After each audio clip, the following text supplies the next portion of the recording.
Hello, this is going to be my top 10 games of all time. Now, I do have a 250 plus list, but for the time being, I'm just going to go off games that I've got in my possession, and you'll see what my top 10 is. So, starting off at number 10, it is this game. Now, this game, I do like the original Pandemic. I've played about 14 different Pandemics.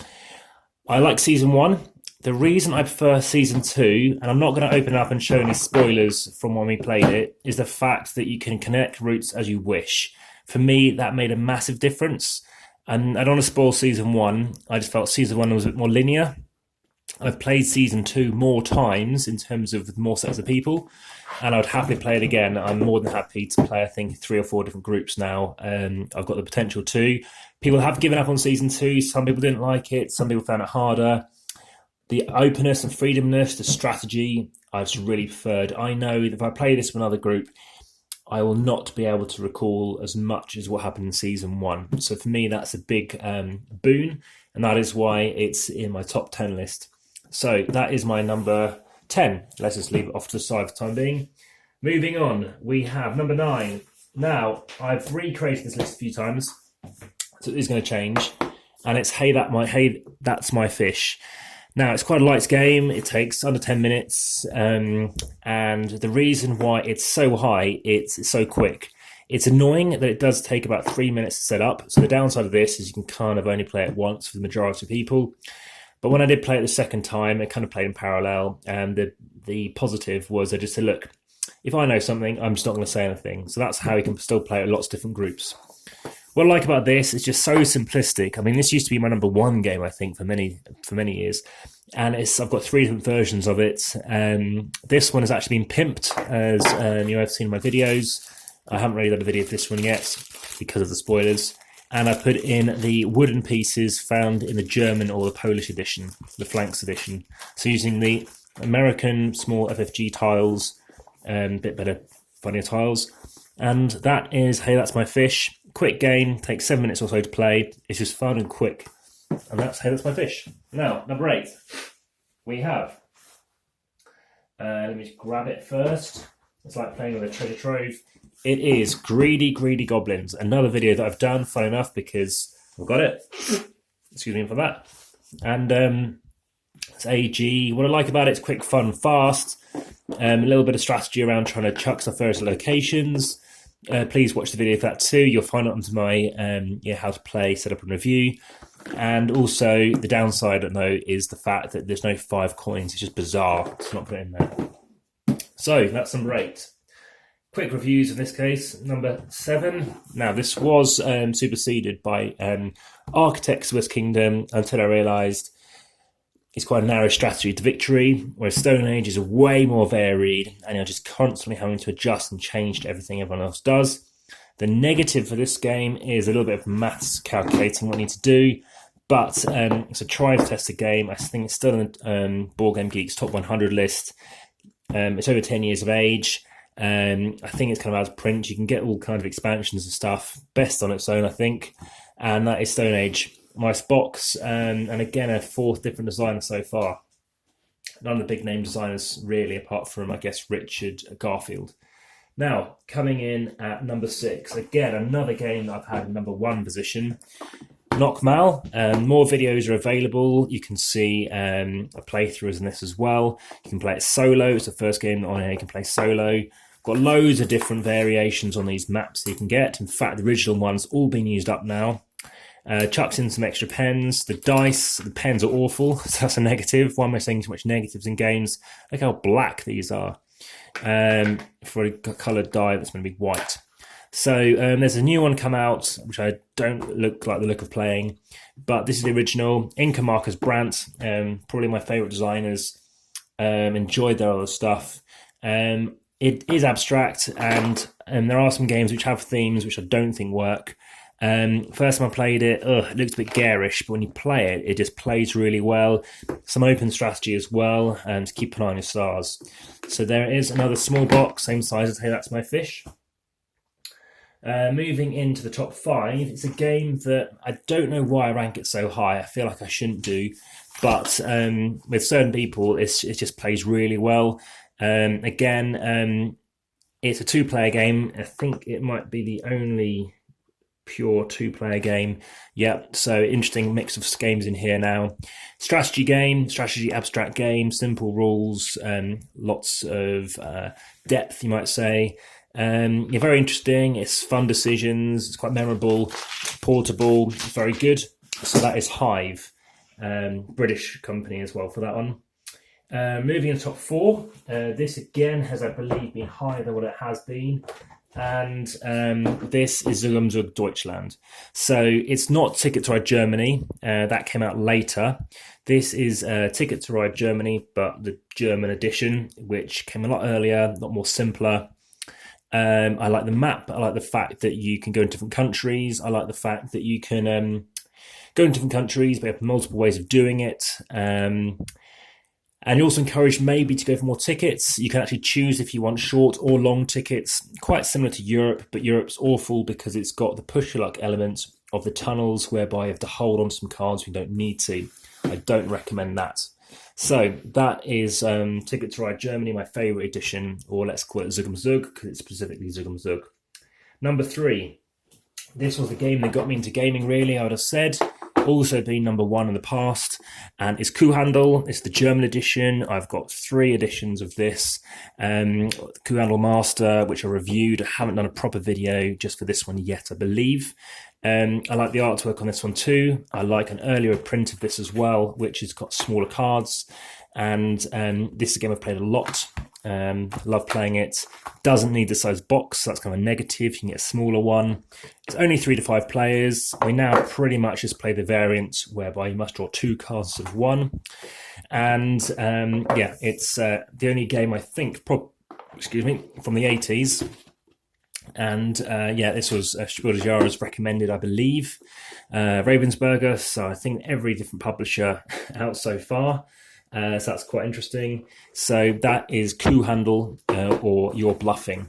So it means cow trader. That's going to have that in shots, and that can probably come down as everything else is kind of meant to be visible. Okay, maybe that'd be interesting. Wasn't planned, but there we go. So what's next? In at number 2, another game that kind of kept me into board games. If this one kind of got me started, what really kept me going, and that is Port Royal. Again, got all the expansions. Kind of prefer the base though. I'm happy with the base, and with the promo in or out doesn't matter. This is the German bought copy. Or I think it's the German bought one, but it's also in English. Pegasus Spieler, another different publisher. Tons full of packs of stuff. I can play this in, I think, 14 minutes 2-player. I can play this in 25 minutes as a 3, as an example. Push-your-luck game. So unlike Ticket to Ride Europe, this is a very different kind of push-your-luck. Pure push-your-luck, very good. Excellent Alexander Pfister designer, the highest regarded designers out there. And the fact is you can have a card, and when you flip it over, it's going to have a coin, so you don't know if you've got the card that you need because you used coins to spend money, and it might have been a coin you wanted. Some different strategy as well, which is always good. But funny enough, is it my highest regarded game by him? Well, let's find out. That isn't really going in the box now with absolutely everything in it. Well, spoiler alert, it is the only game by him, and it's the 10th different designer, 10th different company, and that is No Thanks. This is now my number 1 game of all time, according to right now at time of recording, and pretty much when it'll be uploaded. It's just simple and fun. Everyone seems to love it.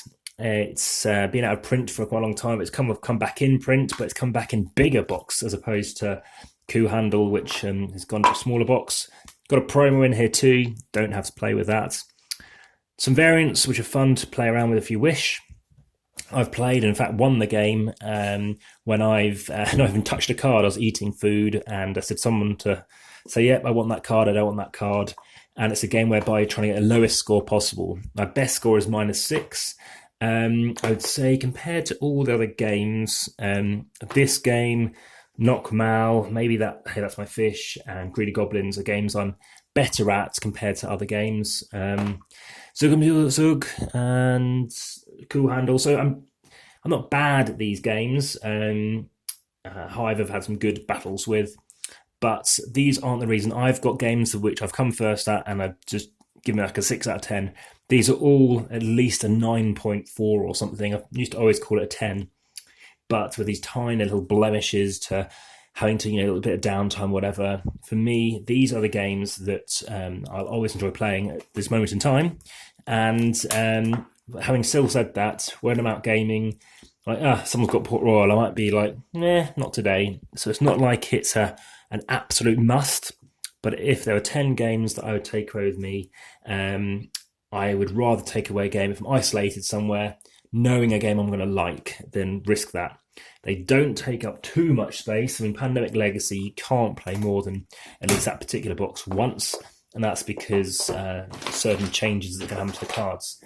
I'm going to see if I can try and weigh all this. Which would be quite interesting. I don't know if it's even going to fit in shots, and I'm not sure where I want to start.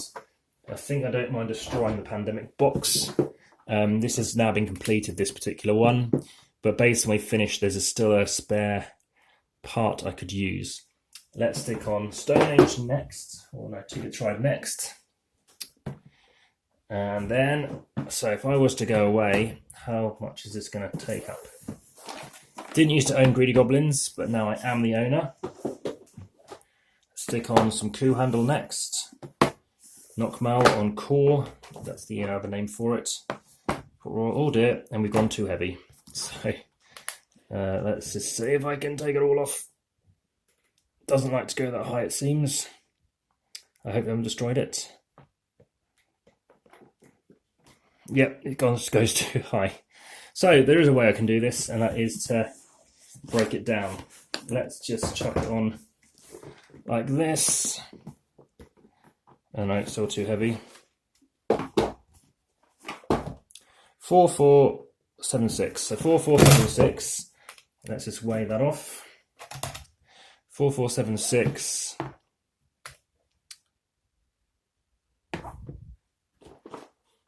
And then see if I can remember all those numbers. 4476. Well, that helps. 4476. So it's going to be 646551. So 6 kilos, 551 or something like that. So that's how much I'm going to need, which, well, I could take that into a carry-on based on weight limits, but what I wouldn't manage to do is fit that into a holdall, as you can imagine, on carry-on. So, fun enough, as nice as this looks, it's not something... that's this one. 6551. And hope it's an easy number. 6551. 6 5, so 6588.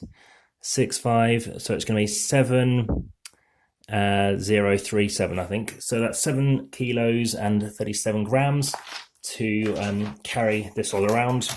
And I think as this is currently number 1, it's going to go there. This image is not going to be the image for the front image because I want you guys to, I guess, discover it. I need to put something together for that. But if you liked seeing what I chose, everyone's completely different. I go into films in the year 2000 due to the fact that it's so opinionated. After watching more than 5,600 films, numerous of them, that more than 1,000 more than once. I've gone into board games, now up to almost 1,400. These are the ones that I like playing a lot of. And I might well do another video, which is my most played games. So if you did find that quite interesting, keen to hear your thoughts. Of course, everyone's different and there might be some overlap. There might be some games you hate. You can hit the like button just out of content, and then subscribe if you haven't already. And finally, this won't be going on BoardgameGeek. There's no real place to stick this other than the YouTube geek list, if you haven't spotted that already. And finally, pop any comments down and I'll get back to you as soon as I can.